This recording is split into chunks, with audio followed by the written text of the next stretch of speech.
Hello, everybody. I'm Brian Stone, and welcome to episode 2 of the One Fan Power Trip podcast. Today's podcast is a special edition. It is a request from Nick Opolewski, who asked me to do a review of SuperBrawl 3. Now, SuperBrawl 3 took place February 21st, 1993 in Asheville, North Carolina. I'm watching it on the WWE Network. So any comments I make about the show is in reference to the version that's on WWE Network. The show starts immediately into a recap of Vader and Sting, which is the main event. Now, if you would word associate with me Super Brawl 3, the first thing that comes to my mind is the White Castle of Fear. And I actually went back onto YouTube and I watched that White Castle of Fear video that they did in promotion of Super Brawl 3 with the Sting in the helicopter going into the mountains. And oh man, that was I laugh even thinking about it. That was some interesting work. It was not good, but it was fun. It was fun to look back and really, remember I was in 3rd grade when this event happened, so it was really fun to look back and see, the actual White Castle of Fear video for the first time in, 17, 18 years. It was interesting. But I always remember the White Castle of Fear promotion. I always remember Vader in the white cape with the fur around the shoulders. I always remember Sting in his yellow tights and stuff in this match. I remember the photos of this match. I used to get WCW magazine and always loved the pay-per-view results. Other things about 93, if you ask me about 93 in WCW, the British Bulldog. The British Bulldog made his WCW debut at this event. So that was fun to reminisce and watch again. And I'm going to get into it in a little more detail coming up, but man, 93 was a good year for like some classic early 90s WCW wrestling. And this show highlights, one of the things I liked best about WCW is that they always had some good wrestling mixed in with, the usual pro wrestling stuff. So let's get into the show, and I'm just going to run down the events and my reactions to the matches, and let's just have fun reminiscing about Super Brawl 3. So Super Brawl 3 opens with a direct cold open into a recap of Vader whipping Sting with a strap, almost to the point where I'm like, wait, did I miss something? Like, did I click into the middle of the event and they're showing this later? Like, it was weird. It was kind of jarring that you just like jump right in. It's just like full sound recap video of Vader whipping Sting with Wyndham there, and it was just kind of jarring. And then you get into it and you're like, oh, okay, this is a recap video and stuff. And then, you do a pan shot of the crowd and the Super Brawl 3 logo flies in, and the first person you hear on the microphone is Eric Bischoff, a young Eric Bischoff. And congratulations to him getting into the WWE Hall of Fame. That's awesome, because he was always a big part of my childhood and my wrestling fandom. So that's fun to see that he actually gets in. But yeah, so you start the show, you have Eric Bischoff and Missy Hyatt. I haven't seen Missy Hyatt in years. So that was a fun little throwback to see Missy there. And they announced that, Max Payne is replacing Ron Simmons in the U.S. title match later on tonight. And, Missy Hyatt promises a big interview with a special person later on tonight. And then they bring out Johnny B. Bad.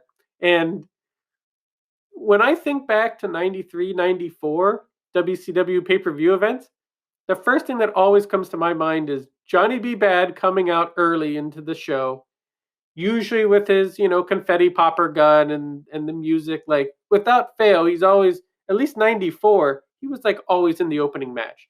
So to start out a pay-per-view with Johnny B. Bad's music being the first thing heard, I mean, that just hit home. Like, I was back in the day, it just hits that memory spot right on to have Johnny B. Bad come out first with his music and everything. Yeah, so they make those announcements. They throw it down to Ventura, Jesse Ventura, and Tony Schiavone doing commentary at ringside for the pay-per-view. And I gotta be honest, this type of combination is exactly what I loved best as a kid. You had Jesse Ventura as like the heel color guy. You had Tony Schiavone as the play-by-play guy. They play off each other. You know, Jesse Ventura would make his heel comments all throughout the show. And to be honest, in 2020, 2021, some of those comments were a little jarring. The subtle racism of Jesse Ventura's comments during this show. It's kind of humorous, kind of jarring. In the moment you don't really notice it, but now 20 years later you're like, whoa, you said those things. So that was a little fun to experience as a as a wrestling fan. You're like, wow, Jesse really said those things on air to people in person. So that was interesting, to hear some of the content of the commentary back in the day. But like a combination like this, where you have Ventura making his funny heel comments, like cheating is good, and like in the first match, I'll get into this later. In the first match, he talks about how taking the easy way and shortcuts is the best way to do stuff, and stuff, and like that type of combination of a commentary team is what I loved as a kid. Like when I would listen to the old shows when I was a kid, and I'd hear like Jesse the Body Ventura and Gorilla Monsoon at some of those early WrestleManias, like that was perfect. And then it transitioned into Gorilla and Bobby Heenan, and that was awesome because it was the same dynamic, even though it was a little different. It was the same dynamic. I mean, Heenan was better, but like that was the dynamic that I loved, that I recall. Like you just don't get that in today's W, in today's wrestling commentary. Like, I mean, you have like Corey Graves and Michael Cole, and they sit next to each other like they've never interacted before in their lives. Like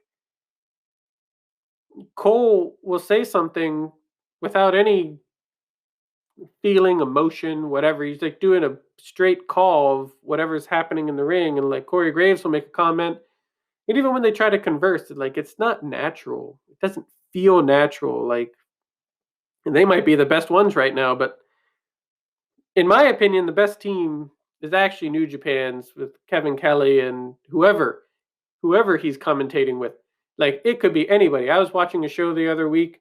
El Phantasmo was sitting next to him doing his heel shtick.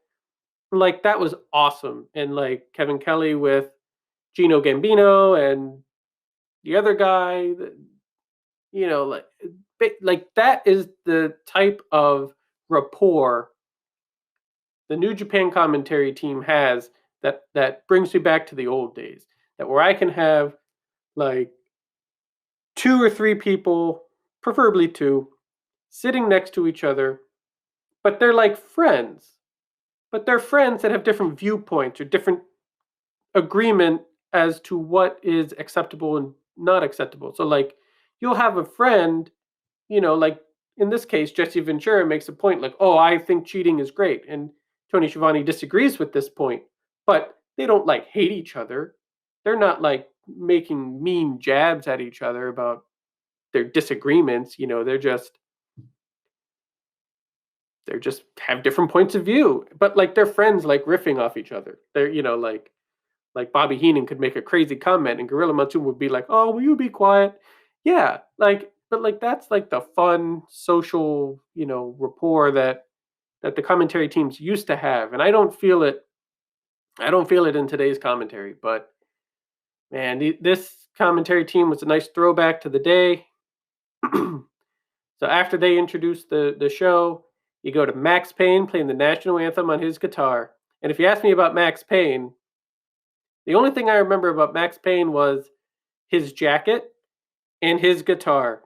And when you watch that US title match later, you'll realize that all Max Payne was that jacket and that guitar. I mean, it was it was the whole That was the totality of his gimmick. That was Max Payne, his jacket and his guitar. There was nothing else to the person, nothing else to the character. I mean, they kind of played him off as like some weird guy that like has some, you know, psycho tendencies and stuff with his promos and stuff that he gives later on, but like there's nothing there's nothing else to Max Payne. He brawls, he meh. All right, so the first match of the night opens, and you have a pre-Hollywood Blonde tag team of Steve Austin and Flying Brian. Now they've been together for about a couple months, but they're not really officially known as the Hollywood Blondes yet. So this is awesome because they come out, they're introduced as Stunning Steve and Flying Brian. Steve Austin's doing the little camera hand gesture that I loved so much back in the day. I mean, this is one of my favorite tag teams of my childhood, of like all time. Like the mid 90s, mid early 90s, 93-ish era. You know, later in this year when the Hollywood Blondes are fully up and going and they're tag team champions, like that is the best. That is the best. And they're fighting a super young Marcus Alexander Bagwell, a pre-buff Bagwell. This is awesome. You know, to reminisce about all these guys early in their careers. And his partner is Eric Watts. Now, I love this match. This match was great, you know, because you had at least three of the four guys. And Shivani mentions at the beginning of the match, like, Austin and Pillman have a rivalry with Bagwell. So right off the bat, you know, Eric Watts is kind of the odd man out. He's just kind of Bagwell's partner, just for the what appears to be the sake of being Bagwell's partner. But during the match, I mean, he sticks out like a sore thumb. Like Eric Watts was awkward. His offense was fine. Like he was good. But like when I watch that match, and like if I see Bagwell in there with Austin and Pillman, like that match was good. It had really great wrestling, a nice mix of impact moves and rest holds. You know, they can work an arm, they can work a leg, they can work a headlock. But then, you know, you get your moments of, you know, some impact moves that really put some emphasis on some action. And then you get right back to a headlock or an armbar or whatever it be. And, you know, at every moment that the ref has his back turned, Pillman and Austin are cheating. They're coming into the ring. They're fighting, taking cheap shots and shortcuts and stuff. And like I said, Ventura advocates about how great it is that they're taking the easy way and that everybody should take the easy way. And Shivani disagrees, but you know, they fight and they're fighting and they're wrestling and they're using the rest holds. Yeah, so you know, like they're doing all this, doing all these like cheap shots behind the referee's back. And of course, how fitting, the end of the match comes when Bagwell sets up Pillman for the fisherman suplex. And he gets the bridge up there, and the ref has his back turned for, you know, to interact with Eric Watts for something. And Austin climbs up on the rope, and he comes off the rope and hits Bagwell, breaks up the pinfall. Then Pillman gets on top, gets the victory.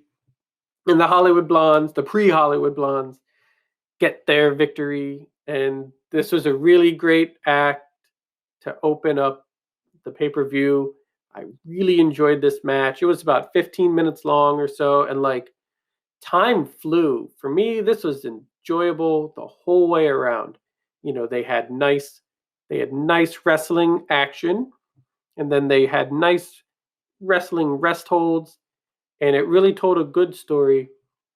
And I really enjoyed this match. Like this was like one of those matches that you like put in and you're like, "Oh yeah, this is the good stuff. This is the stuff that I grew up on." This was the early 90s style of WCW wrestling where you had a nice mix of impact moves and rest holds, and you could wrestle technically and you could wrestle, and you know, there was some stake in the match, there was some meat to the match. This was a really good match, and I really, really enjoyed it. And then after this match, it cuts away to a shot of the White Castle of Fear video from before. And that's a little weird that it didn't go to, you know, like right now I'm used to like, WWE going to like a commercial for WWE Network or merchandise or going to an interview or going to something else. And, you just have this like quick little cutaway to this White Castle of Fear video. And then it goes back to Bischoff at his interview platform. And he announces that Ric Flair is returning to WCW tonight. Then you see Hyatt in the back trying to get an interview. And she runs over to the limousine pulling into the arena, and security blocks her and takes her away and tries to check her credentials and takes her away. And, Ric Flair gets out of his limousine with his entourage, and he straightens his tie and fixes his jacket and gets all of his stuff together, and he walks prominently into the arena as Missy Hyatt is running after him trying to get an interview that she failed to get. Then we go back to the arena, and we have the WCW pay-per-view debut of Chris Benoit. Now, I'm going to only talk about Chris Benoit in a wrestling sense in the context of this pay-per-view. He looks great. I find that it's interesting that they keep referencing him as a high flyer, because I would not. I'd reference him as a technical wrestler. And then, his opponent comes out. It's Too Cold Scorpio. So this match is great. And if you were watching WCW in the early 93s in January or so, you've probably seen this matchup a few times. And it is an awesome match. Absolutely fantastic. Too Cold Scorpio does a little bit of high flying, some flips, some moves. Chris Benoit is grounded with some technical stuff. And they really put on a great match. The beginning, you have a lot of technical wrestling, a lot of wrist locks, arm bars. They're working parts of the body. Occasionally, Too Cold Scorpio will do a flip or a turn. He does a nice little hammer lock with his feet. That was pretty cool. There's a great sequence in the middle where they have a test of strength, which then turns into, so Benoit wins the test of strength and puts Scorpio down on the mat, and then Benoit gets on top, and then Scorpio turns it around and flips him over, and then they stay locked together and they go around, they flip back, and that was like a really cool sequence of flips and maneuvering. It really shows the ability of these two guys to put on a great, impressive, technical wrestling match. And they go at it, and this match is phenomenal. My favorite match of the night, I would say this is probably my favorite match of the whole night. That these two, I could watch these two guys wrestle forever. For all night long, I could have watched these two guys lock it up. Now, they have a 20-minute time limit, and you can hear some announcements in the background of the time being counted down, like, oh, we're at 10 minutes, oh, we're at 15 minutes. So, you get some of those things, some of those announcements to keep you aware of, okay, we're coming up to nearing the end time. And towards the end, Benoit sets Too Cold Scorpio up on the ropes, and he hits an impressive belly-to-back suplex from the top. But Benoit's selling the hurt from the suplex, so he can't get the pin. There's some near falls here that are really impressive, that are really, believable. Like, oh man, Benoit can get the victory here. No, he kicks out. Scorpio does this, and they flip and they turn and they maneuver and they switch positions, and there's a fun little flurry as we come down to the end. And then right at the end, Scorpio rolls up Benoit, gets the 3 count right before the 20-minute time limit draw, and he's celebrating. Benoit's arguing that it was a time limit draw, but Benoit lost with 1 second left on the clock. Too Cold Scorpio pulls out the win.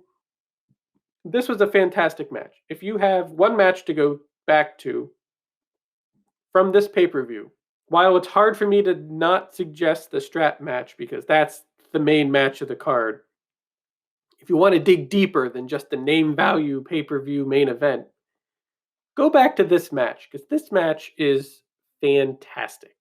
Too Cold Scorpio and Chris Benoit put on a clinic for 20 minutes. The time flew by. Like, I was watching this thing, I couldn't believe it was 20 minutes. That's how into the match I was.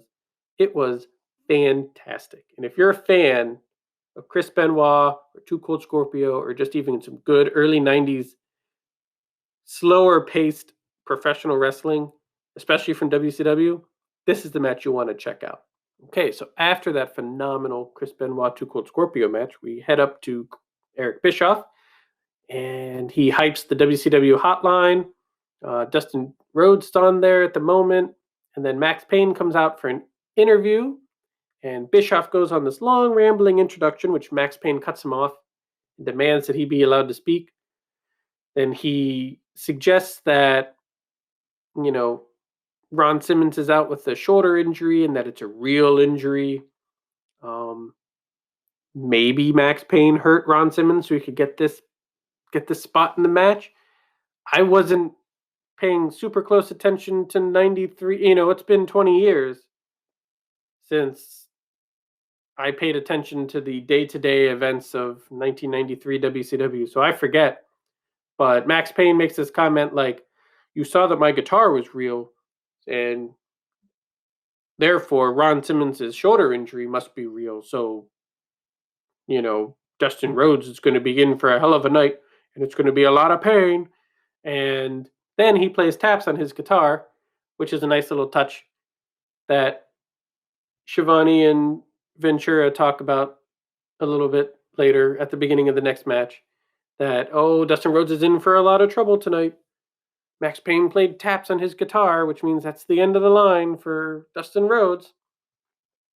So we'll have to see when that match comes up later, what Dustin Rhodes is in for. He didn't prepare for Max Payne. He prepared for Ron Simmons. So this could be a big obstacle for Dustin Rhodes.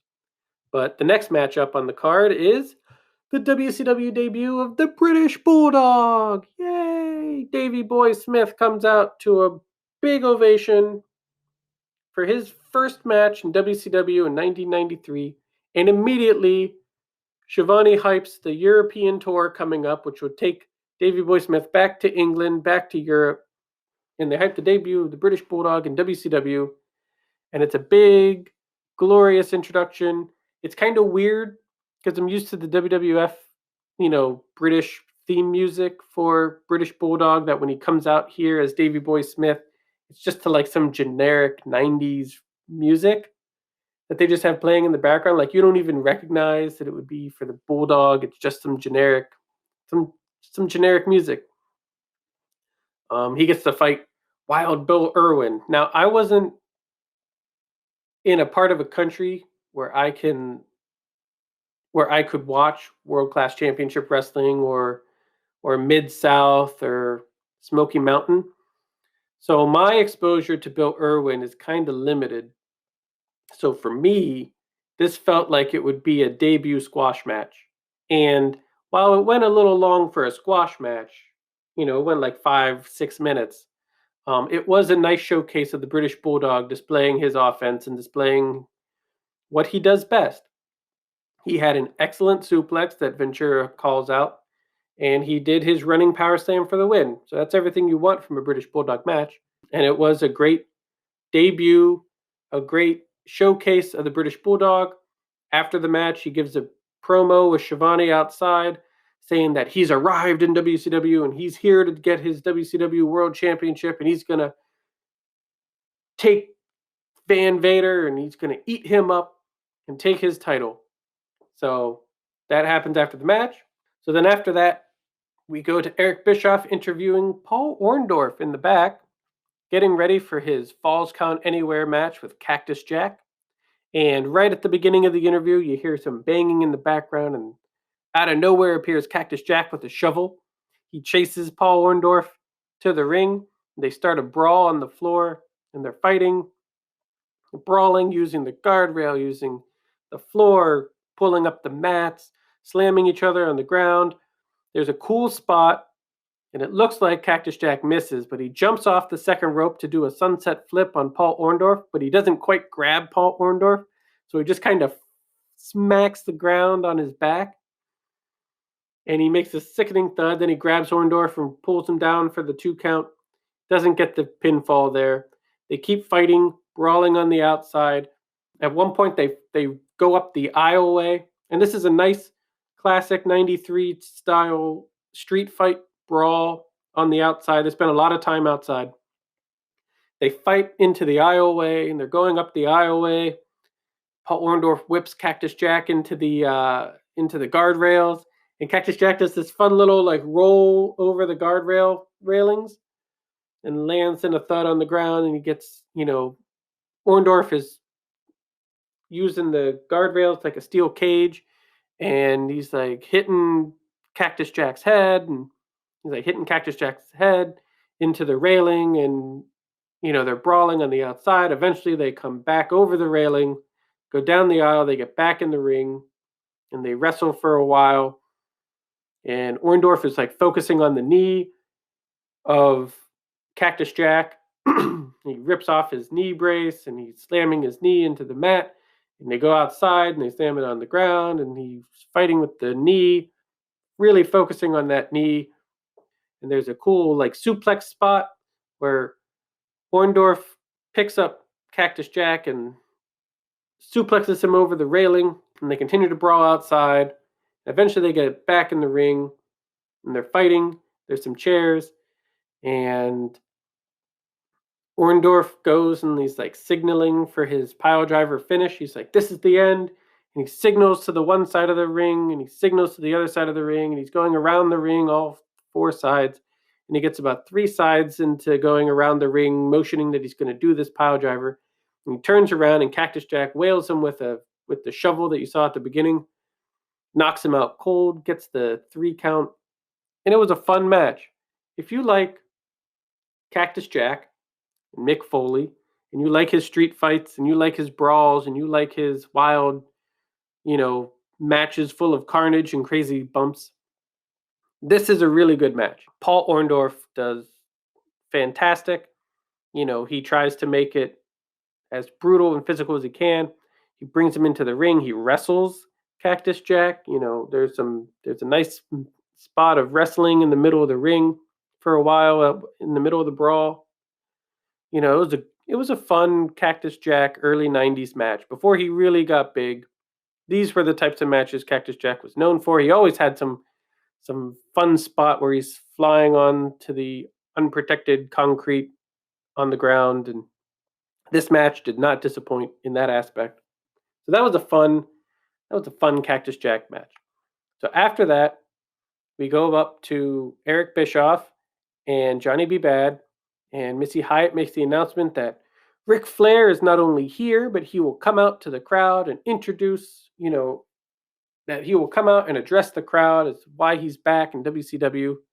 Then we go back to the ring, where we get the Rock and Roll Express versus the Heavenly Bodies. Now, the first thing that popped into my mind was, hey, this match was on Survivor Series 1993 as well.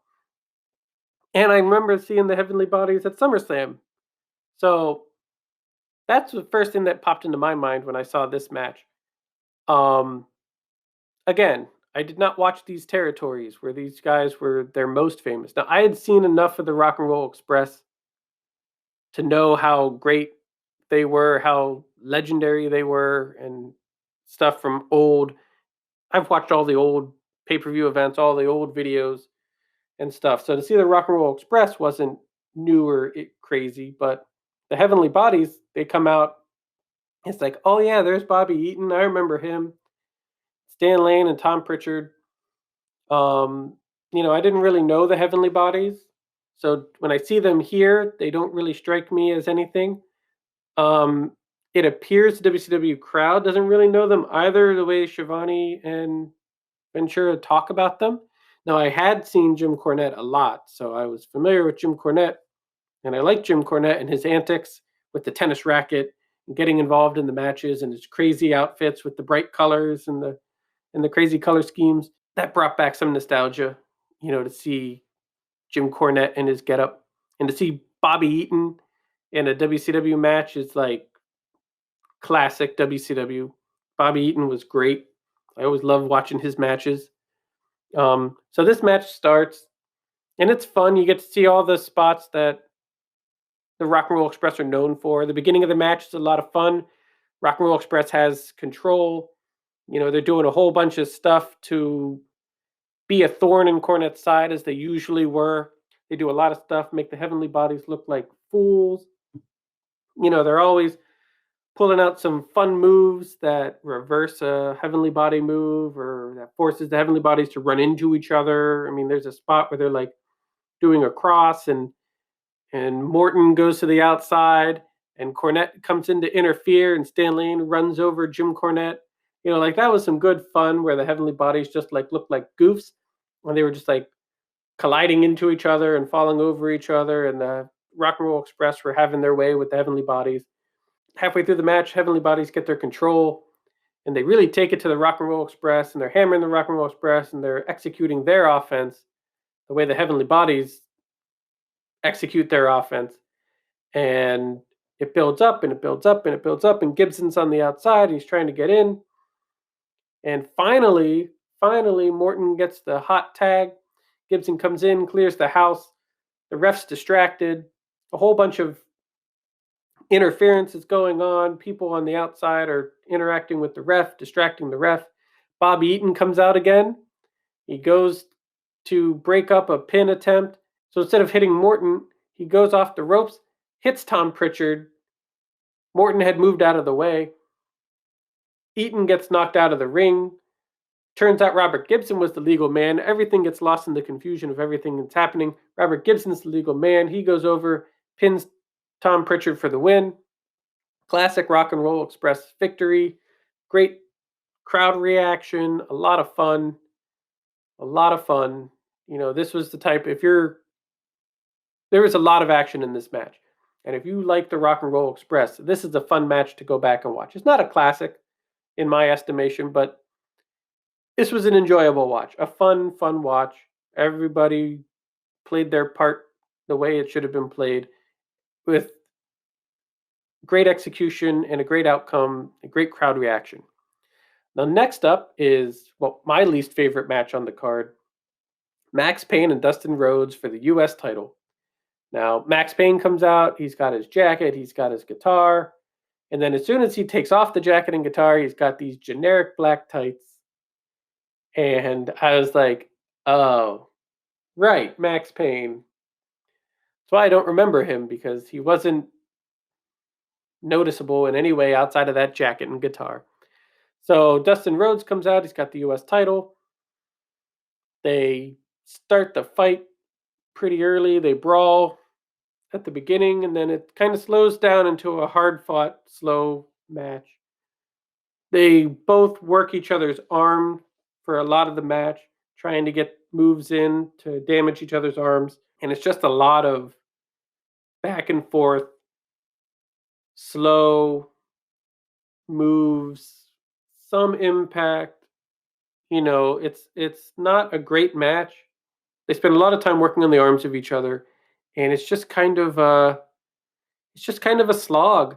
Like you're watching the match and you're like watching the clock. Like, I didn't really care for Max Payne, and this match didn't do him any favors in my view. Dustin Rhodes was good. I always enjoy a good Dustin Rhodes match, but he spends a lot of time working on the arm. There's some impact, there's some slams, there's some clotheslines, there's some drop kicks, but like it's just a very slow match where they just focus on each other's arms and they're just kind of laying around doing arm bars and doing arm moves to hurt each other's arm. At the end of the match comes when Dustin Rhodes has an abdominal stretch on Max Payne, and Max Payne grabs the referee and pulls him into them and knocks him over, and he gets disqualified. Which, at the end of the day, I didn't really care about this match. It was a replacement match. Like they made a whole big deal about Max Payne getting his first WCW title shot, as a replacement to Ron Simmons. I think the Ron Simmons-Dustin Rhodes match would have been far better. It ends in a DQ. They brawl with each other after the match. It was it was what it was. And if you're not, if you're a '93 WCW fan, yeah, I don't know if Max Payne does it for you. He didn't do it for me. He didn't seem to be doing it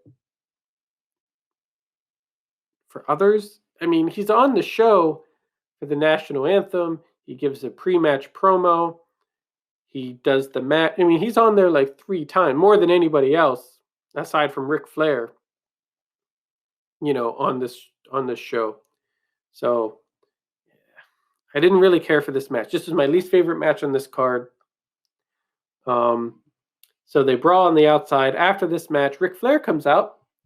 Everybody's happy to see Ric Flair. He's excited to be back in WCW. He gives a promo to say he's back.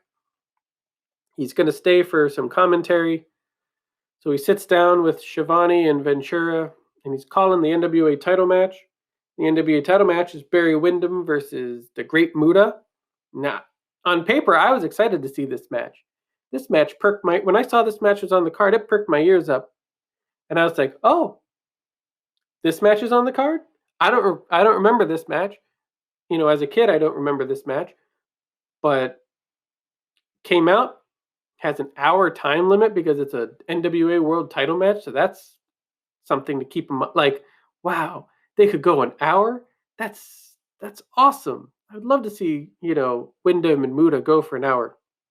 So the match starts, and it's a very slow start. It's a long, slow start. They do headlocks, and they work the headlock for a while, and then they do collar and elbow tie-ups, and they just kind of like feel each other out for a very long time, and they ramp up, chin locks, headlocks, sleeper holds. They're doing, a little bit of moves, like you might get like a slam in and then you go right back to the headlock, and they're just working each other, wearing them down, you know, really making it a nice, slow, methodical, hard-fought match that just builds it builds up as the match continues. You get more action. It goes from a move here and there to a long stretch of holds to a few moves, a couple rest holds, and then as the match is getting near its finish, it really picks up. There's a bunch of really good action towards the end. The finish comes when Muta goes for his moonsault. He misses the moonsault. Then Wyndham hits his clothesline, gets the DDT, and pins him for the victory. He's the new NWA World Heavyweight Champion. I was excited. I thought this was a really good, slow, methodical, classic match. Builds up, has a nice slow start, builds up to that climactic finish. I thought was really effective. At the end, Ric Flair comes in to help put the title onto Wyndham, but Wyndham, turns away and says something to Flair. So that was interesting to see Ric Flair already back in the NWA title picture. And then next up, the unsanctioned strap match in the White Castle of Fear. It's Sting and Vader in a strap match. So they come out. Vader has his white cape on with the fur, and Harley Race is there with him. Sting comes out as, classic surfer Sting, Southern California surfer Sting with his spiked blonde hair. So the action starts. It's fast. It's, heavy. It's brutal. You get all the classic strap spots. Sting is pulling the strap between Vader's legs. Vader has to get out of it, and Sting's down, so Vader straps. Sting gets knocked down, so Vader whips Sting with the strap. It was a lot of fun. If you've ever seen a strap match, this was the epitome of a strap match. You had a lot of fun moves and moments with the strap, a lot of hitting with the strap. There's a cool spot. Vader gets knocked down. Sting takes off his shoulder straps to expose the full back of Vader, and he whips him with the strap like 3 or 4 times, and he kicks him to the outside, and Harley Race comes up and he gets knocked down and Race falls to the outside. And you can see if you look close towards the beginning of the match, after Vader gets whipped in the back, if you look close, you can see Harley Race like blade Vader's back. So we get some blood off the back of Vader. So Vader's bleeding on the back, and there's some brawling on the outside. They're beating the crap out of each other. This is a hard fought, good strap match. They kept saying how to win the match you have to drag your opponent to all 4 corners and touch the 4 corners in a row. So, Sting is dragging Vader on the outside and he's touching the ring posts and they're counting the corners. Oh, he's got 2 corners. Oh, and then he gets interrupted. Oh, I got to start over again. So they're battling back and forth, beating the crap out of each other. This was a really fun watch with the added bonus of trying to count the corners being touched and stuff. Towards the end of the match, there's a great spot. Sting has Vader down. Vader's beaten and bloody. His ear's bleeding at one point. There's blood everywhere. Sting's carrying him. He's got 1 corner. He's got 2 corner. Oh, Vader, Vader, who's on Sting's back, accidentally knocks down the ref. But Sting keeps going. He gets another corner, and then Sting's going for that last corner. And he gets knocked down, and he just barely misses the corner. So, Sting doesn't get the 4 corners. Although, even if he got the 4 corners, they probably would have waved it off. The referee would have been like, I didn't see him get any corners. And he probably wouldn't have won anyways. So, anyways, they do that spot where Sting almost wins and doesn't get it.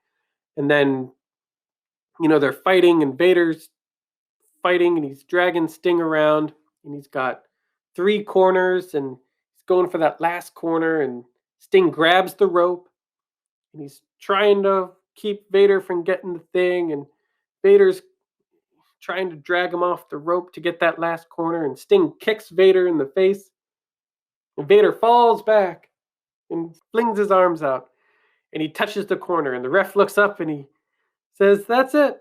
And he rings the bell. Vader wins the match. It was a non-title match, not that it mattered, but Vader wins the strap match over Sting. The only thing I didn't like about the finish was that the rules stated multiple times you had to drag your opponent to every corner and touch the corners. And the final turnbuckle, Vader didn't take Sting with him. Sting kicked Vader and Vader fell into the buckle and got credit for the thing. So that was a little wonky. I don't know that I agree, but that's a minor thing to complain about. The rest of the match was pretty good. If you like a physical strap match with a lot of whipping and a lot of hard contact, you see all the signature Sting moves, all the signature Vader moves. This is a fun match. Was it their best match? Maybe not, but this was a really enjoyable main event on top of a really great pay-per-view overall. After this, they go up to Bischoff, Bad, and Hyatt, and they recap the night. Johnny B. Bad and Missy Hyatt leave. Eric Bischoff interviews Barry Windham. Windham claims that he's, now that he's NWA champion, he's going to go on a roll, and anybody that has a title should be on the lookout because he's going to take all the titles. And after that, they go down to Ventura and Tony. They give their recap of the show. They close out. They say goodnight. And that's the end of the broadcast. I thought my overall review of Super Brawl 3 was, this was a really fun, enjoyable pay-per-view from 1990. Like, I became a fan in 91. So this show happens early in my fandom, a year or so into my fandom, So for me, this show, I give 2 big thumbs up. It hits that nostalgia spot, like right spot on.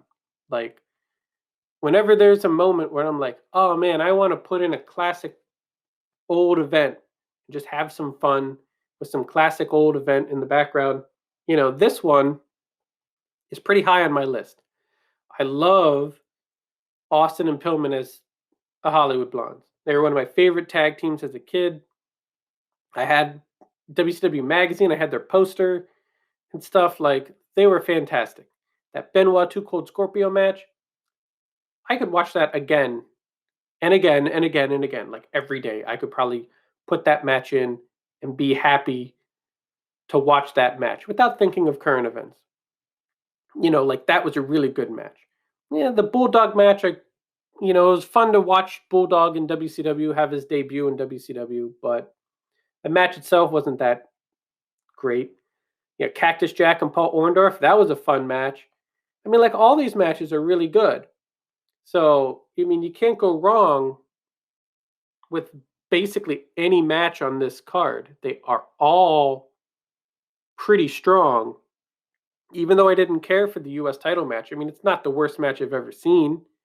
You know, they put on a pretty decent show still.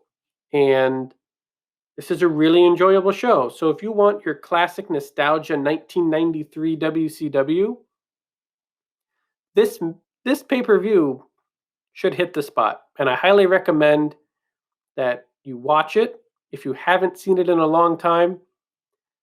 Before the WWE Network goes fully over to Peacock, and you might not get this until August, put it in. This is a fun watch, and you won't regret it. It's a good 3 hours, little less than 3 hours. It's a fun watch, and just reminisce in some old classic WCW wrestling. Well, I hope you enjoyed the listen. I'll see you next time on the One Fan Power Trip podcast.